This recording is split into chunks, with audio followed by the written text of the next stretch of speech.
आज मैं तुम्हें एक ऐसी कहानी सुनाने वाला हूं जो जापान के एक छोटे से आइलैंड से शुरू होती है, लेकिन उसका कनेक्शन सीधा तुम्हारी और मेरी लाइफ से है। अक्सर हम सुबह उठते हैं, अलार्म बंद करते हैं, फोन उठाते हैं, नोटिफिकेशंस देखते हैं और बिना सोचे समझे एक ही सवाल मन में घूमता रहता है, आज भी वही सब रिपीट होगा क्या? काम, स्ट्रेस, टेंशन, कंपैरिजन और फिर रात को थकान के साथ सो जाना। जिंदगी चल तो रही होती है, लेकिन कहीं ना कहीं लगता है जैसे हम जी नहीं रहे, बस टाइम पास कर रहे हैं। इसी बीच जापान के लोग, खासकर ओकिनावा आइलैंड के लोग 90-100 साल तक जीते हैं और सिर्फ जीते ही नहीं बल्कि खुश भी रहते हैं। न ज्यादा मेडिसिन्स, न फैंसी जिम, न मोटिवेशनल स्पीचेस। उनके पास सिर्फ एक सिंपल सा कॉन्सेप्ट है जिसे वो कहते हैं इकिगाई। इकिगाई का मतलब होता है जीने की वजह, वो वजह जिसके लिए सुबह आंख खुलते ही मन करता है उठने का। ये कोई बड़ी चीज होना जरूरी नहीं। इकिगाई का मतलब ये नहीं होता कि तुम कोई बिलियनर बन जाओ या दुनिया फेमस हो जाओ। कभी कभी इकिगाई बस इतना होता है कि तुम अपना काम दिल से करो, शाम को घर आके सुकून से चाय पियो और रात को ये सोच के सो जाओ कि आज का दिन बेकार नहीं गया। जापान में लोग इकिगाई को कोई फिलॉसफी बुक की तरह नहीं देखते, वो उससे जीते हैं। उनके लिए इकिगाई कोई अलग चीज नहीं बल्कि उनकी डेली लाइफ का हिस्सा होता है। ओकिनावा के बुजुर्ग जब 80 या 90 साल के होते हैं तब भी वो खुद को बेकार नहीं समझते। वो कहते हैं, मैं अभी भी किसी काम का हूँ। ये फीलिंग ही उनको जिंदा रखती है। वहां रिटायरमेंट का मतलब काम छोड़ देना नहीं होता, बल्कि काम को थोड़ा स्लो कर देना होता है। आज हम जैसे ही 60 के होते हैं, हम सोच लेते हैं कि अब बस आराम करना है, कुछ करने की जरूरत नहीं। लेकिन जब पर्पस चला जाता है तब बॉडी और माइंड दोनों धीरे धीरे गिव अप कर देते हैं। इकिगाई हमें यह सिखाता है कि जब तक तुम्हारे पास जीने की वजह है तब तक तुम अंदर से यंग हो। इकिगाई का एक बहुत सिंपल सा रूल है, अपनी लाइफ को कॉम्प्लिकेटेड मत बनाओ। आज हम हर चीज को कॉम्प्लेक्स कर देते हैं, खाना भी डाइट चार्ट के हिसाब से, खुशी भी इंस्टाग्राम लाइक्स के हिसाब से और सक्सेस भी दूसरों से कंपेयर करके। ओकिनावा के लोग सिंपल खाना खाते हैं लेकिन ध्यान से खाते हैं। वो पेट भरने से पहले रुक जाते हैं। उनका मानना है कि जब पेट 80% भरे तब खाना बंद कर देना चाहिए। इससे बॉडी हल्का रहता है और बीमारियां दूर रहती हैं। पर सिर्फ खाना ही नहीं, वो अपनी लाइफ भी 80% पे ही जीते हैं। न ज्यादा स्ट्रेस, न ज्यादा टेंशन। उनकी लाइफ का एक और इम्पॉर्टेंट हिस्सा होता है उनके दोस्त। वहां लोग अकेले नहीं रहते, उनके छोटे छोटे ग्रुप्स होते हैं जिसे वो जिंदगी भर साथ रखते हैं। जब कोई प्रॉब्लम होती है वो अकेला नहीं होता। आज हम शहर में रहकर हजारों लोगों के बीच होते हुए भी अकेले महसूस करते हैं। फोन में कॉन्टैक्ट्स भरे होते हैं लेकिन बात करने के लिए कोई नहीं होता। इकिगाई ये याद दिलाता है कि इंसान सिर्फ पैसा कमाने के लिए नहीं बना, बल्कि कनेक्शन बनाने के लिए भी बना है। इकिगाई का सबसे पावरफुल मैसेज ये है कि खुशी कोई एंड गोल नहीं होती। आज हम सोचते हैं कि जब जॉब मिल जाएगी तब खुश होंगे, जब प्रमोशन मिल जाएगा तब खुश होंगे, जब ज्यादा पैसा आ जाएगा तब खुश होंगे, लेकिन वो तब कभी नहीं आता। इकिगाई बोलता है, पहले खुश रहना सीखो, सक्सेस अपने आप पीछे से आ जाएगी। खुशी कोई रिवॉर्ड नहीं है जो फ्यूचर में मिले, खुशी एक डेली प्रैक्टिस है। तुम आज का काम अच्छे से कर रहे हो, यही काफी है। तुम आज अपनी बॉडी का ध्यान रख रहे हो, यही काफी है। तुम आज किसी के काम आ रहे हो, यही काफी है। इकिगाई हमें ये भी सिखाता है कि एक टाइम पे एक काम करो। आज हम मल्टीटास्किंग के नाम पे हर चीज अधूरी कर देते हैं। फोन चलाते हुए खाना, काम करते हुए रील्स, फैमिली के साथ बैठे हुए ईमेल्स। रिजल्ट ये होता है कि हम किसी भी चीज को पूरी तरह फील नहीं कर पाते। ओकिनावा के लोग जब खाना खाते हैं तो सिर्फ खाना खाते हैं, जब काम करते हैं तो सिर्फ काम। इसीलिए उनके काम में भी शांति होती है और रेस्ट में भी। इकिगाई को समझने के लिए ये भी जरूरी है कि हम ये एक्सेप्ट करें कि हर दिन सेम एनर्जी का नहीं होता। कुछ दिन अच्छे होते हैं, कुछ दिन थोड़े स्लो, और स्लो होना कोई प्रॉब्लम नहीं है। आज की दुनिया हमें हर वक्त फास्ट रहना सिखा रही है, लेकिन इकिगाई बोलता है, अपनी स्पीड पे चलो। जिंदगी कोई रेस नहीं है जिसमें फर्स्ट आना जरूरी हो। जिंदगी एक सफर है जिसमें हर दिन थोड़ा सा आगे बढ़ना ही काफी होता है। बहुत से लोग सोचते हैं कि इकिगाई सिर्फ जॉब या करियर से रिलेटेड होता है, लेकिन ऐसा नहीं है। किसी माँ के लिए उसके बच्चे उसका इकिगाई हो सकते हैं, किसी टीचर के लिए पढ़ाना, किसी आर्टिस्ट के लिए क्रिएट करना, किसी के लिए लोगों की मदद करना। इकिगाई वो चीज़ है जिसे करते वक्त तुम्हें ये नहीं लगता कि तुम वक्त बर्बाद कर रहे हो, बल्कि लगता है कि वक्त सही जगह जा रहा है। इकिगाई का सफर तुरंत शुरू नहीं होता, ये धीरे धीरे क्लियर होता है। पहले तुम्हें बस इतना समझ आता है कि तुम क्या नहीं चाहते, फिर धीरे धीरे तुम्हें वो चीजें दिखती हैं जो तुम्हें थोड़ा सुकून देती हैं। अगर तुम उन चीज़ों को इग्नोर नहीं करते और रोज़ थोड़ा टाइम देते हो तो वही चीज़ें एक दिन तुम्हारी जीने की वजह बन जाती हैं। इकिगाई कोई एक दिन का डिसीजन नहीं है, बल्कि रोज़ का छोटा डिसीजन है। आज अगर तुम्हें लगता है कि तुम्हारी लाइफ में कोई पर्पस नहीं है तो घबराओ मत। ये फीलिंग खुद में एक साइन है कि तुम कुछ बेटर ढूंढ रहे हो। इकिगाई का पहला स्टेप ये माना जाता है कि तुम अपनी लाइफ को ऑब्जर्व करो। किस चीज़ से तुम थक जाते हो और किस चीज़ से तुम्हें एनर्जी मिलती है। किस चीज़ को करते वक्त टाइम का पता नहीं चलता और किस चीज़ को करते वक्त मिनट भी भारी लगता है। ये छोटी छोटी चीज़ें ही तुम्हें तुम्हारे इकिगाई के करीब ले जाती हैं। अब यहाँ एक सवाल खुद ब खुद मन में आता है कि अगर जीने की वजह इतनी सिंपल हो सकती है तो फिर हम मॉडर्न दुनिया में इतने कंफ्यूज्ड, इतने थके हुए और इतने प्रेशर में क्यों रहते हैं।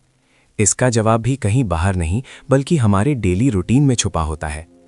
आज की लाइफ में हमने जीने को टारगेट्स और डेडलाइंस में बांट दिया है। सुबह उठते ही दिमाग फ्यूचर में चला जाता है और रात को सोते वक्त भी वही चल रहा होता है।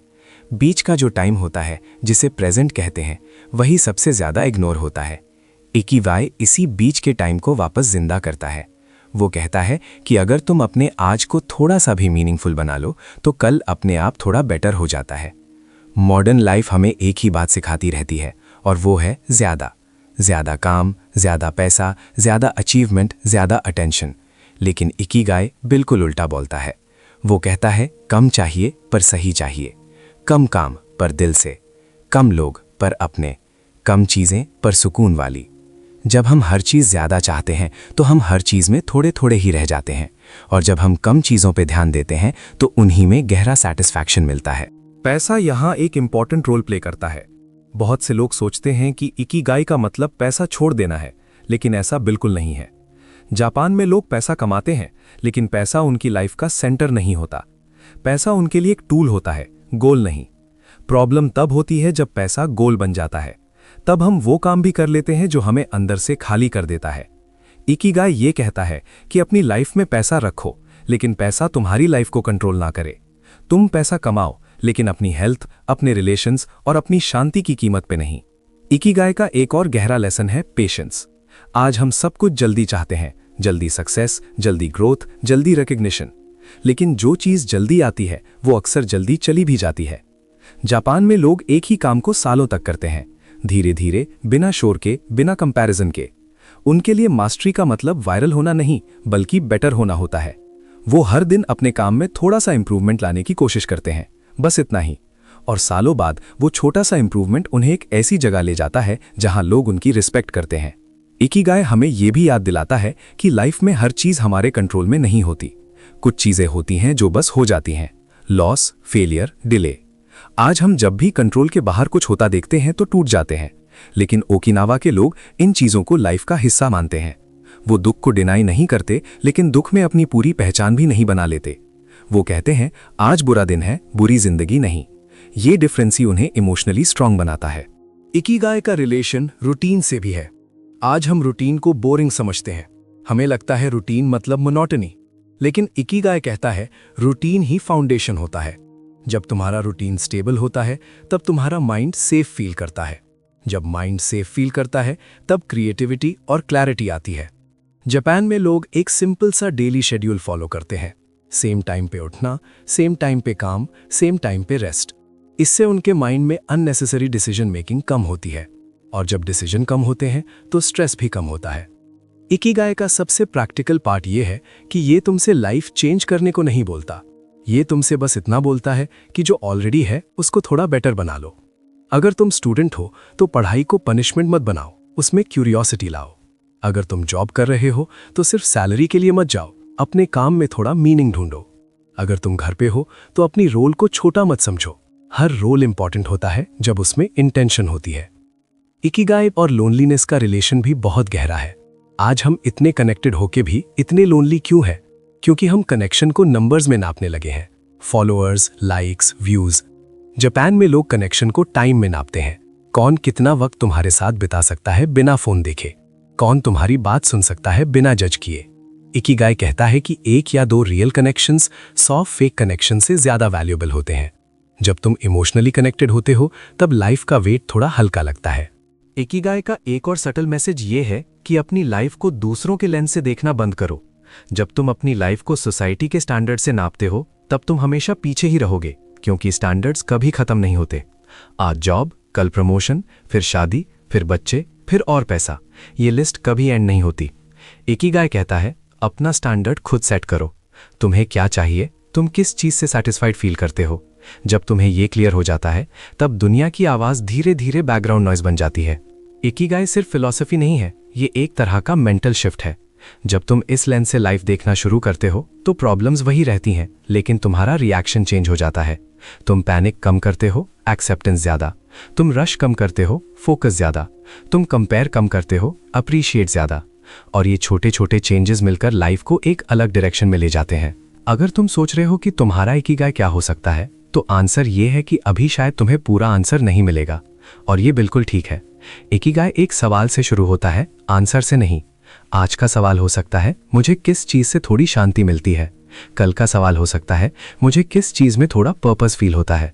और धीरे धीरे ये सवाल तुम्हें उस जगह ले जाते हैं जहां तुम खुद को थोड़ा ज्यादा समझने लगते हो। इकिगाई हमें ये भी याद दिलाता है कि लाइफ का गोल सिर्फ लॉन्ग लाइफ नहीं होता, बल्कि डीप लाइफ होता है। ज्यादा साल जीना तभी मीनिंगफुल होता है जब हर साल में कुछ मीनिंग हो, वरना ज्यादा साल सिर्फ ज्यादा थकान बन जाते हैं। जापान के बुजुर्ग कम बोलते हैं, लेकिन जब बोलते हैं तो उनकी बात में एक्सपीरियंस होता है। वो लाइफ को रेस नहीं, रिदम की तरह जीते हैं, कभी फास्ट कभी स्लो, लेकिन अपनी बीट पे। और शायद यही इकिगाई का सबसे बड़ा गिफ्ट है, अपनी बीट वापस देना। तुम्हें याद दिलाना कि तुम किसी और की लाइफ का कॉपी नहीं हो। तुम्हारी लाइफ का फ्लो अलग है, तुम्हारा टाइमिंग अलग है।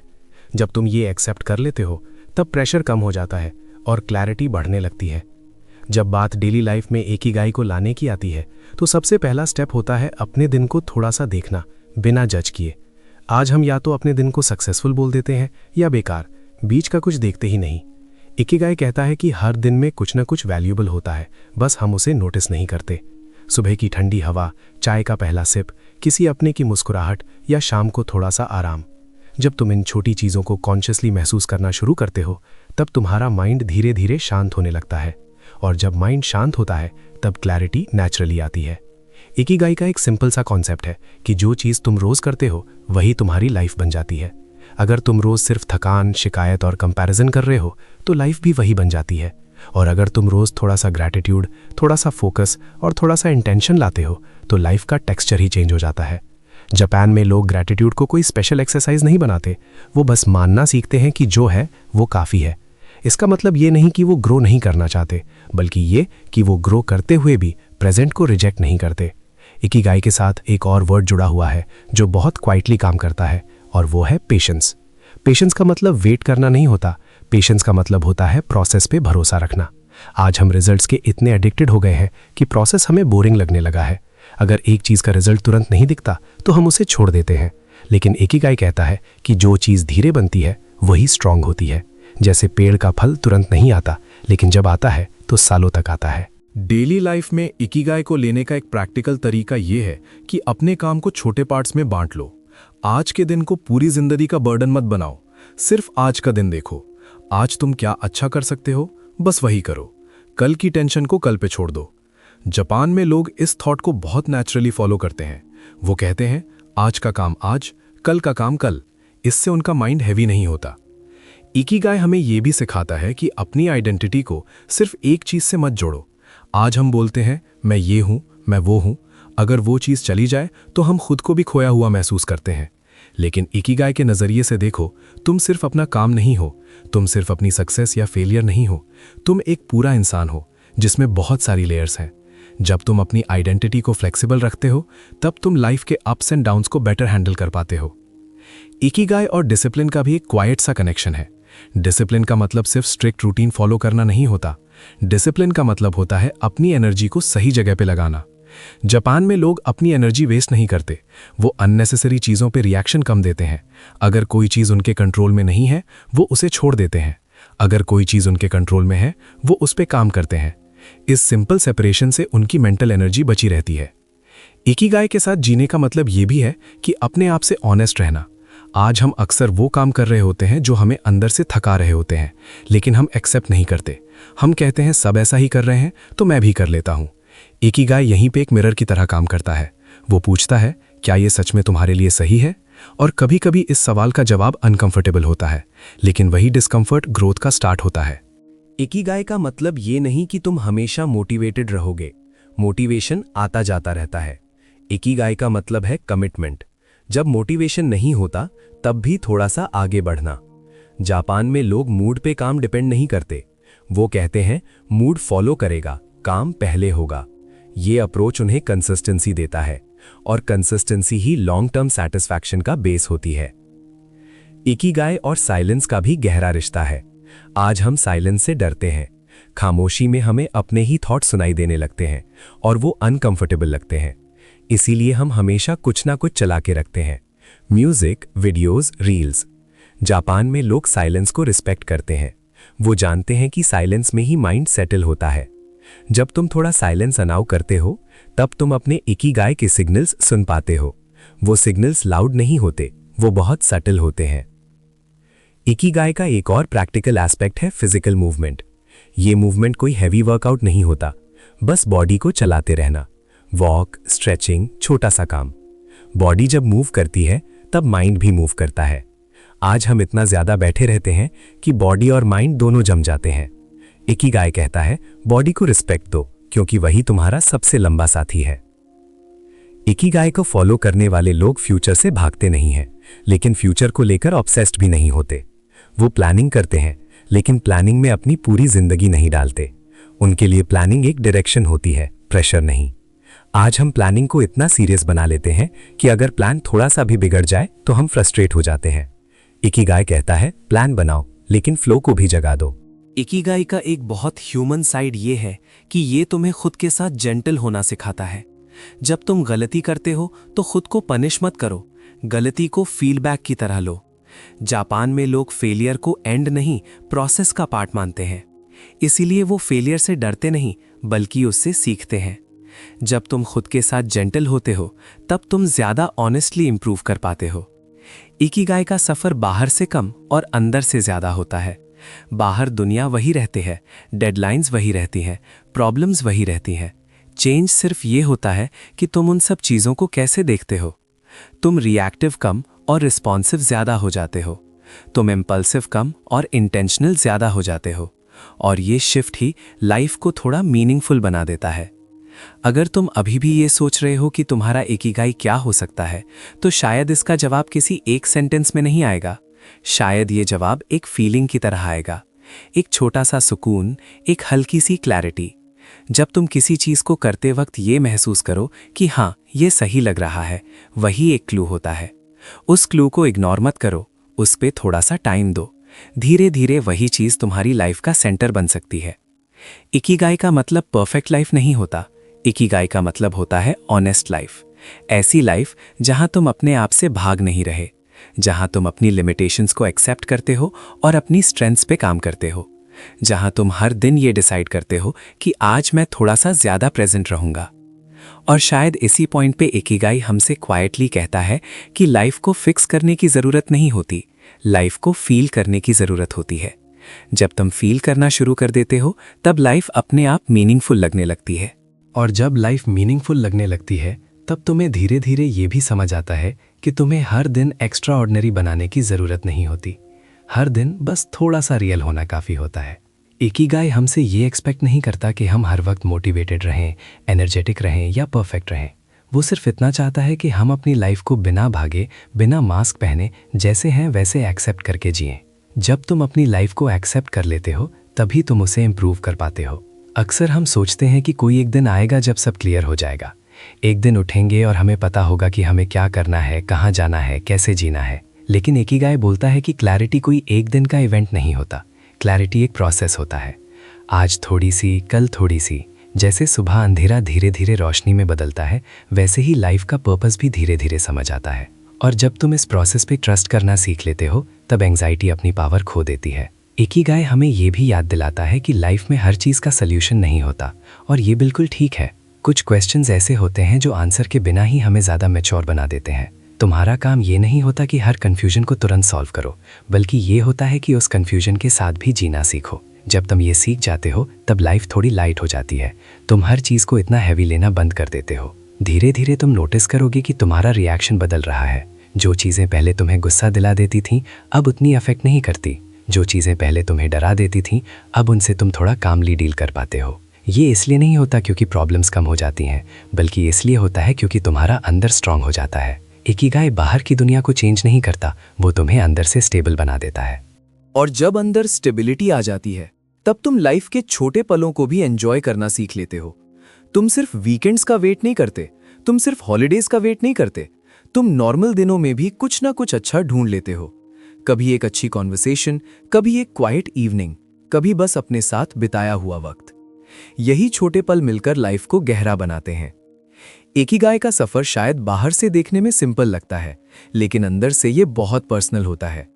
तुम्हारा इकिगाई तुम जैसा ही होगा, वो किसी और की कॉपी नहीं होगा। इसीलिए अपनी लाइफ को किसी टेम्पलेट में फिट करने की कोशिश मत करो। जो तुम हो, जहां तुम हो, वहीं से शुरू करो। तुम्हें कहीं और पहुंचने के लिए पहले खुद को छोड़ना जरूरी नहीं होता। अगर आज तुम्हें लग रहा है कि तुम थोड़े लॉस्ट हो, तो खुद को वीक मत समझना। लॉस्ट फील करना इस बात का साइन होता है कि तुम बस चल नहीं रहे, तुम सोच भी रहे हो। और जो लोग सोचते हैं वही लोग धीरे धीरे अपना रास्ता खुद बना लेते हैं। इकिगाई तुम्हें रेडीमेड रोड मैप नहीं देता, वो तुम्हें कंपास देता है। डायरेक्शन तुम्हें खुद चूज करनी होती है, स्पीड भी तुम्हारी होती है। और शायद इसीलिए इकिगाई इतना पावरफुल है, क्योंकि ये तुम्हें ये परमिशन देता है कि तुम अपनी लाइफ अपने तरीके से जी सको, बिना हर वक्त प्रूव किए, बिना हर वक्त कंपेयर किए, बस जीते हुए, महसूस करते हुए, सीखते हुए। तो आज अगर इस वीडियो के बाद तुम एक ही चीज अपने साथ ले जाओ तो वो ये हो सकती है कि लाइफ को हर रोज थोड़ा सा फील करने की कोशिश करो। हर चीज को फिक्स करना जरूरी नहीं होता, कुछ चीजों को बस समझना होता है और कुछ चीजों को बस जीना होता है। अगर ये कहानी तुम्हें कहीं ना कहीं टच कर गई हो, अगर तुम्हें लगा हो कि ये बात तुम्हारी लाइफ से जुड़ी हुई है, तो इस वीडियो को यहीं मत छोड़ना। इस फीलिंग को थोड़ा सा टाइम देना। आज नहीं तो कल अपनी लाइफ में एक छोटा सा चेंज लाने की कोशिश करना, क्योंकि इकिगाई का सफर छोटा हो या बड़ा, वो तभी शुरू होता है जब तुम डिसाइड करते हो कि अब मैं अपनी लाइफ को थोड़ा और सच्चाई से जीना चाहता हूं। अगर तुम्हें ये वीडियो पसंद आई हो तो लाइक करना, चैनल को सब्सक्राइब करना और कमेंट में ये जरूर लिखना कि तुम्हारी लाइफ में वो कौन सी चीज है जो तुम्हें थोड़ा सा जिंदा महसूस कराती है। शायद वही तुम्हारे इकिगाई का पहला क्लू हो। और याद रखना, लाइफ को परफेक्ट होने का वेट मत करो। लाइफ अभी चल रही है और शायद यही काफी है।